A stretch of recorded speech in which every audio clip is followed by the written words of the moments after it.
Bom dia a todos, ó. Carioca, quando o clima tá 20 graus, ó, usa manga comprida, isso aí, pra dizer que tem, né? Pra dizer que tem manga. Hoje eu vou falar sobre gostar de um produto não é critério de qualidade. Mas antes de eu falar disso, vamos fazer o seguinte. Vamos curtir esse vídeo aqui e compartilhar, por favor, tá? Porque eu tô gastando minha voz para vocês aprenderem alguma coisa. Vamos compartilhar o vídeo, compartilha com aquele seu amigo que... Ai, lá vem o mimimi de novo falar sobre alimentação. Então compartilha esse vídeo aqui, dá o curte, joinha, joga o sininho, tá? E vamos nessa, vamos pro vídeo. Fiz até roteiro, ó. Aqui, ó. Pros que reclamam que eu não tenho roteiro, aqui, ó. Eu faço roteiro. Porque tem uma galera aqui que fala que eu sou prolixo. Aí eu quero que vocês entendam que ser prolixo não é não ter roteiro. É simplesmente a forma como você dialoga. Infelizmente, é a forma como eu consigo falar. Até porque, eu não sei se é por conta da fase, não sei se é porque eu estudo muito filosofia e, em geral, a galera de filosofia é prolixa. Então, se você me acha prolixo, eu não posso fazer absolutamente nada. Me desculpe, eu tento ser o melhor que eu posso. Por que eu quero chegar nesse assunto? Volta e meia eu critico uma marca que tem um produto. Adoro criticar de sorvete Hager. Por quê? Eu não acho que tenha qualidade. E aí, quando eu falo essa palavra qualidade, as pessoas já caem logo em cima dizendo a seguinte frase: mas eu gosto desse produto. Né? Ah, mas esse produto é tão gostoso. E aí que eu queria... Esse vídeo é um pouco explicativo, porque eu queria deixar claro aqui que gostar não é critério para a gente falar que o produto tem qualidade, que um alimento tem qualidade. E isso é muito importante, porque eu acho que a gente acaba sendo até... A gente como consumidor acaba sendo até ingênuo em achar que a qualidade de um produto ela tinha que ser exclusivamente classificada como gostar ou não gostar. Olha que coisa superficial. Ah, eu gosto desse pão de mel da Balduco. Então ele tem qualidade. Entenda que qualidade é um critério técnico e gostar é um critério da faculdade do juízo. E aqui eu vou entrar um pouquinho em Kant e não me critiquem, não me xinguem, não me joguem pedra, porque o assunto vai ser rápido e ao mesmo tempo vai ser um pouco filosófico. Porque assim, gostar é da faculdade do juízo, ou seja, eu daqui atrás, meu hipotálamo vai ajuizar alguma coisa sobre aquilo. E lá vem o sol de novo. Então, quando você fala que eu gosto de um produto, você está atribuindo unicamente uma qualidade a esse produto, que é do uso do gozo. E aqui eu vou falar um pouco do gozo, da questão mesmo de gostar, de regozijar do produto. Não do uso do gozo como uso, né? Não do gozo como uso do produto, né? Do gozar. Aqui o gozar é mais uma questão de carnal, do prazer pelo aquele produto. Não necessariamente o produto que você gosta é bom. Pô, isso é uma coisa... Você gostar de um produto pode parecer simples, mas você colocar na camada do gostar ou não gostar é uma das camadas muito superficiais do juízo. E aqui eu queria destrinchar um pouquinho essas camadas para a gente discutir um pouco esse assunto. E o grande problema da nossa atualidade é que hoje ela está muito superficial. Nós estamos superficiais em emoções, em ditar emoções. Fica, pô, eu gostei ou não gostei. Tem tanta coisa em cima. Eu achei, além do gostar, eu achei esse produto brilhante, eu achei esse produto crocante, macio. Esse produto, ele tem uma textura diferente, ele ao mesmo tempo é crocante e ele se torna macio. E a gente resume isso tudo em gostar ou não gostar. Eu acho isso péssimo porque a gente acaba simplificando todo o nosso pensamento sobre aquilo. Então, mas eu não quero, eu quero aqui destrinchar duas coisas, que é o processo da faculdade do juízo, que vai fazer com que a gente escolha um produto e que ache o produto belo e gostoso, e o qualitativo técnico, que eu vou apenas citar, mas eu não vou entrar para frente, porque senão esse assunto teria 1 hora de conversa. Então eu vou parafrasear um pouco Kant. que ele fala o seguinte: belo é tudo aquilo que lhe apraz. Mas não necessariamente tudo que você acha belo faz bem. E isso é uma coisa muito importante, porque Kant, quando foi falar da questão do belo, e ele fala que o belo é aquilo que te causa aprazividade, que você se atrai, né, que te causa atração, ele está ali falando de um conceito extremamente carnal, que até o Byung-Chul Han, ele... Cadê? Tá aqui. Não tá aqui. Não tá aqui, só tá o Topologia da Violência. Mas o Byung-Chul Han, em A Salvação do Belo, ele comenta muito isso, de que o belo para Kant é um pouco carnal. Ou seja, você olha aquilo que você está vendo, né? Você olha esse produto e fala: eu gostei, eu achei belo. E a gente precisa entender um pouco a faculdade do juízo, que é o porquê que eu achei aquilo belo. E como nós somos seres sociais, o belo ele vai sempre perpassar por uma ideia de continuidade da sociedade, ou seja, o que a gente como sociedade acha que é belo.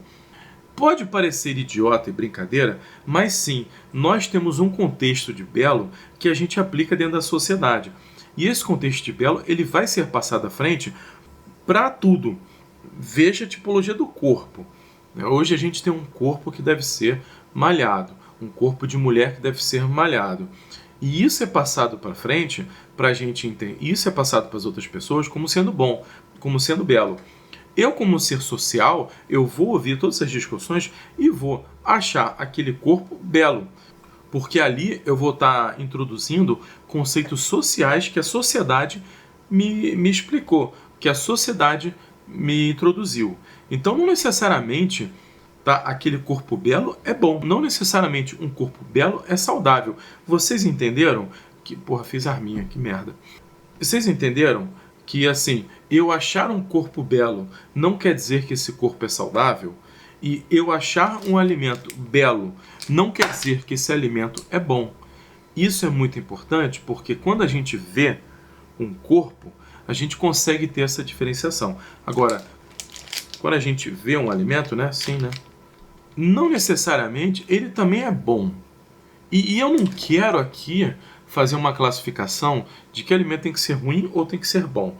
Eu não gosto disso. Eu acho que todo alimento é alimento. Mas a gente tem que entender que alimento todo em excesso vai fazer algum problema, independente de qual seja. Bebeu muita água, água em excesso vai te causar problema. Comeu muita fibra vai te causar problema. Então, tudo em excesso vai causar problema. Tudo em ausência também vai causar problema. E aqui a questão é muito mais você entender que, qualitativamente falando, um produto ele pode não ter qualidade. E eu vou explicar por quê. Mesmo ele sendo gostoso. Se eu conseguisse abrir, né? Porra, esse aqui não tá como exemplo, ó. Tá feio. Tá feio pra boneco.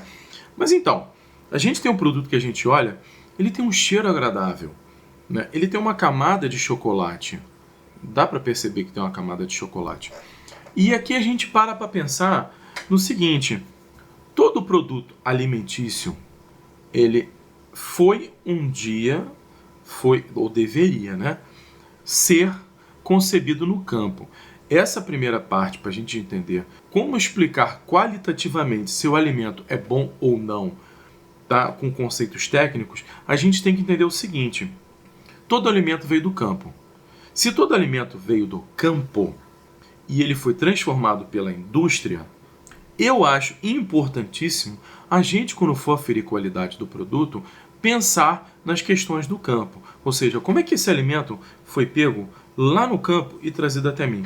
Será que eu vou aferir qualidade a esse produto somente pelo fato que ele está gostoso na minha mesa? Será que eu não vou atribuir nenhuma qualidade do produto que ele foi adquirido lá no campo? O sorvete lindíssimo da marca que eu volto e mexendo aqui, de morango, como é que foi a aquisição desses morangos no campo? Como é que se deu? Esse morango, ele foi adquirido de forma escrava?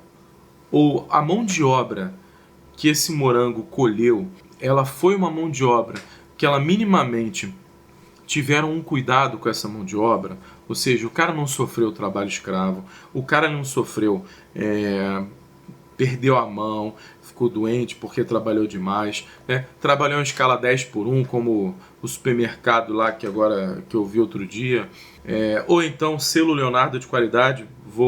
Obrigado, Santinelli, por mandar aquele vídeo maravilhoso. Leonardo adora um trabalho escravo. Então, assim, será que esse meu produto que eu estou consumindo, ele realmente foi fruto de uma mão de obra adequada? Será que o café, o chocolate que você come da Cacau Roll, da Copenhagen, será que esse chocolate foi adquirido com uma mão de obra não escrava? E aí você fala assim, pô, mas o chocolate da Copenhagen é bom, tem qualidade. Tem qualidade em quê? Qualidade técnica. Que qualidade que você quer atribuir a esse chocolate? Então, assim, eu atribuo a qualidade que ela tem que ser do campo à mesa. A gente tem que pensar de modo generalista quando a gente está falando de comida. A gente não pode só sentar na nossa cadeira e achar que aquele prato lindo e maravilhoso do que foi que você ganhou, ele não teve interferência da própria sociedade. Porque teve. Então, quando a Copenhagen compra chocolate... Falei a marca. Compra chocolate lá da Bahia, fruto de mão de obra escrava, você está participando dessa mão de obra escrava. Então não me venha falar que esse produto tem qualidade, porque não tem. E aí a gente está falando de uma qualidade no sentido global, e não tão qualidade técnica do chocolate. Entenderam? Mas aqui a gente pode ir a fundo se a gente for ler o rótulo, né? O rótulo tá foda. Mas olha só. A gente tem farinha enriquecida com ferro, ácido fólico, cobertura, sabor, chocolate ao leite, açúcar, gordura vegetal, cacau em pó, leite em pó integral, leite em pó desnatado, emulsificante e umas poliglicerol e umas cacetadas de boneco aqui para fazer essa cobertura sabor chocolate. Para você ter uma receita de pão de mel com sabor chocolate. Olha aqui.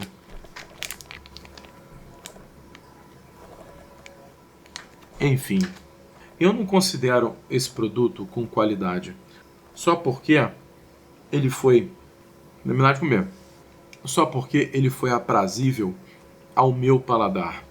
Então, isso eu estou trazendo Kant aqui para a gente explicar, para a gente entender um pouquinho a crítica do gosto. A gente não pode simplesmente achar uma comida gostosa e ficar só nessa, de que a comida é gostosa e ponto final. Mas isso é um problema do imediatismo da nossa própria sociedade, que faz com que a gente não enxergue, a gente só enxergue os problemas superficiais. As camadas lá de dentro, que às vezes são muito profundas e pequenas, a gente não percebe. Para que eu vou pensar que o chocolate da Cacau foi feito de maneira de mão de obra escrava? Ou foi usado 10 trilhões de pesticida para fazer com que aquele troço consiga trabalhar numa rotina de monocultura de cacau, destruindo um monte de plantação e um monte de vegetação ao seu redor. Para que eu vou pensar nisso? Não é? O chocolate está lindo na minha mesa para eu servir na minha Páscoa. Então, assim, esses problemas mais superficiais, a gente tende a criticar os problemas superficiais, mas os problemas complexos estão lá embaixo que a gente precisa cavar e destrinchar. E aí eu comento, a beleza de um produto deve ser somente superficial? Aquela história, né? Quem vê cara não vê coração, né? E imagina, né? Você tá passeando, tá andando e vê aquela pessoa, pá! Caraca, meu, que pessoa linda, e quando vai abrir a boca só fala. A comida é assim. Só que a comida não fala, ela te dá um prazer carnal. E a gente precisa desvencilhar esse prazer carnal que a comida te proporciona para você fazer uma crítica correta sobre o que você está comendo. Então, o gozo que você sente na boca, né, quando você vai comer alguma coisa, e aí você fala assim, né, você vai pegar esse aqui, aí vai botar na boca, aí você,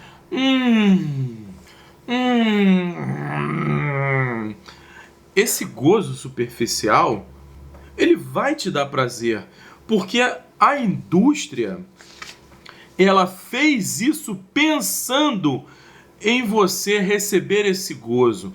Quando a Bauducco ela fez esse produto, ou quando a Häagen da vida, quando a Cacau Show fez um produto intitulando trufa artesanal numa indústria que faz 1 milhão de trufas com pessoas recebendo um salário de banana, colocando lá, fazendo trufinha na mão para dizer que foi artesanal, para você consumir falando que é artesanal. Cara, isso é jogada, isso é estudo. Ele fala assim, as pessoas que consomem meu produto, elas gostam de ver o produto artesanal. Então farei um produto artesanal.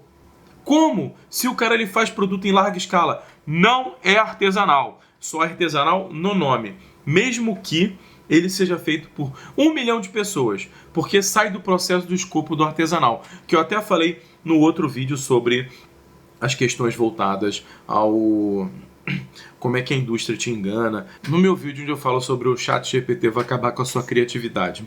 Lá eu explico um pouquinho melhor essa diferença entre produto industrializado e produto caseiro, produto artesanal. Então assim, a indústria, ela faz uma pesquisa de mercado específica para você conseguir, para você cativar esse público. Isso é jogada, isso é feito propositalmente para você conseguir gostar do produto. Então, gostar do produto é uma obviedade. Ela vai fazer esse produto fazendo você gostar. É por isso que a Coca-Cola é tão famosa. E é por isso que você precisa pegar Coca-Cola. Eu gosto de Coca-Cola, eu bebo? Não. Por quê? Porque a criticidade em cima de um produto, ela tem que ser política. Ela tem que ser uma criticidade social. Você tem que entender o que você está comendo. Ai, mas que coisa chata. É isso mesmo. É chato. A gente precisa ter um pouco mais de critério na hora em que a gente vai comer. Porque comer é um ato político. Se comer é um ato político, você precisa ter um pensamento mais político na hora que você vai comer. Então, falar que a Coca-Cola é gostosa é óbvio. Quem fala que Coca-Cola não é gostosa vai ter 1 em 1 milhão. Que talvez possa não gostar de Coca-Cola. A gente precisa ter um critério político para falar assim, bom, peraí, eu não gosto de Coca-Cola por causa disso, disso, disso, disso. Eu não vou comer Coca-Cola por causa disso. Entenderam? É um processo político que a gente precisa trazer em pauta para a gente começar a criticar alguma coisa. O belo que o Kant evoca é uma maneira análoga ao gosto superficial, que a gente precisa destrinchar. O alimento que você come te faz explodir na boca, a empresa vai fazer isso com esse propósito de querer cativar você pela boca. A gente precisa ter um critério mais crítico sobre isso. E para você criticar um produto, a gente tem que pensar, esse produto foi feito com agrotóxico, esse produto feito com mão de obra escrava, o descarte que a indústria fez desse produto foi adequado? Onde é que foi jogado a água que a indústria usou desse produto? Pô, é muito lindo você consumir um produto que a indústria pegou e jogou todo o descarte no rio para poluir a própria água que você consome. A gente tem que entender do critério como um todo. Agora, isso jamais vai estar escrito aqui. Ó, esse chocolate foi feito com mão de obra escrava. Se tivesse escrito isso, ninguém ia comer. Ninguém ia pegar. Você imagina pegar um chocolate da Cacau e você falar assim... E olha que legal, nova embalagem, ó, chocolate com mão de obra escrava, né? Compre aqui. Ou então, e olha que legal, o sorvete da marca Häagen. Tá escrito aqui, ó, maneiro. Esse morango tá entupido de agrotóxico, colhido com pessoas que sangraram de tanto suar colhendo morango. Para você achar esse produto lindo. Tá escrito isso na embalagem? Não. A gente que precisa ter esse critério. E de novo, a gente precisa entender que quem vê cara não vê coração. A gente precisa ver o coração do produto.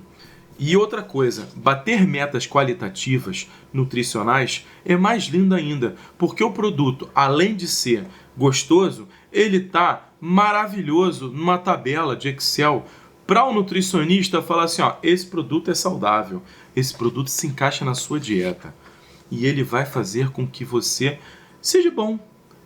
Ele agora ganha o selo perfeito, que é o quê? O produto, ele além de ser gostoso, ele tem selo e aval técnico de que você nutricionista, você profissional de saúde vai falar assim, esse produto, ele é bom, né? Ele tem gorduras boas, ele tem não sei o que, mas ter gorduras boas ainda não invalida o fato que ele foi feito de repente com mão de obra escrava, ou que você está jogando a porcaria do papel fora no lixo. Isso não invalida esse produto.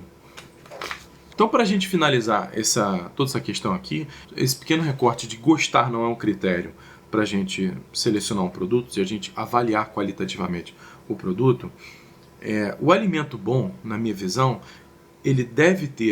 você deve pensar numa orientação ética e política e sustentável sobre esse produto e sobre toda a cadeia que forma esse produto.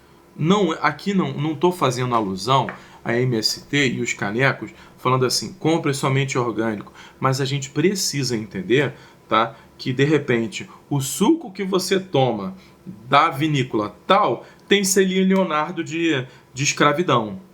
E a gente precisa entender isso e, a partir disso, fazer uma ação contra isso. Eu não como, eu não bebo. Então, o alimento bom nasce obrigatoriamente do campo e não explora nenhum tipo de mão de obra. Julgar o alimento como bom, você deve necessariamente fazer política. É isso. Então, vamos fazer política. Aqui eu vou dar um apelo que eu já tinha falado antes, e nutricionista, ele deve sim saber política. Não adianta a gente saber só sobre alimentos. A gente tem que saber de política, porque comer é um ato político. Se comer é um ato político, a gente precisa fazer política.